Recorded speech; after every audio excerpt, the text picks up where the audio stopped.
বছরটা শেষ হতে না হতেই কিন্তু আমার হাসব্যান্ডের মন জয় করার জন্য এত মজার পিঠা বানিয়েছি যেটা কিনা খেয়ে সে বেহুশই হয়ে যাবে। আর সত্যি কথা বলতে তার মন জয় করেই ফেললাম এত মজার পিঠা দিয়ে। ফ্ল্যাশব্যাক।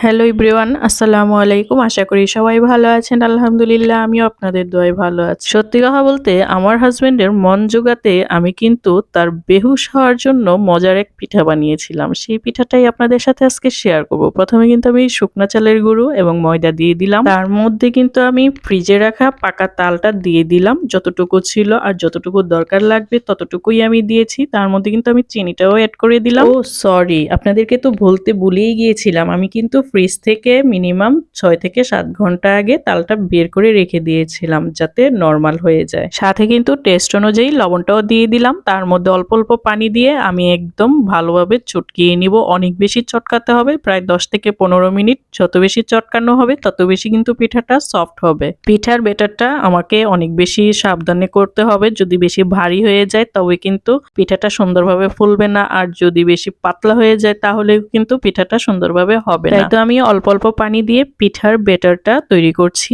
আপনারা দেখতেই পাচ্ছেন কতটুকু থিকনেস। আসলে এটা যত বেশি এরকম করে মথা হবে ততই কিন্তু পিঠাটা সুন্দর হবে। একটা জিনিস সবসময় মনে রাখতে হবে, খেতে যত সহজ মনে হয় কিন্তু খাবারের জিনিসটা তৈরি করতে অনেক বেশি কষ্ট। তাই তো তাদেরকে বেশি বেশি ইন্সপায়ার করতে হবে যাতে করে তারা বেশি বেশি এই ধরনের খাবার বা যে কোনো কাজ করতে আগ্রহ এবং উৎসাহ পেয়ে তারা যেন ভালোভাবে সেই কাজটা করতে পারে। আমি কিন্তু এখানে ছোট একটা ভুল করে ফেলেছি, সেটা হচ্ছে আমি কড়াইটা ভালোভাবে গরম না করেই আমি তেল দিয়ে দিয়েছি, তারপরে পিঠা দিয়েছি, যার কারণে পিঠার নিচে একটু লেগে যাচ্ছে। সেটা আপনারা যখন পিঠা বানাবেন তখন অবশ্যই কিন্তু কড়াইটা ভালোভাবে গরম করে নিবেন। পিঠাগুলো কিন্তু মাশাআল্লাহ অনেক বেশি সুন্দর হয়েছে। আর দেখুন তো এক একটা পিঠা কি সুন্দরভাবে ফুলে যাচ্ছে।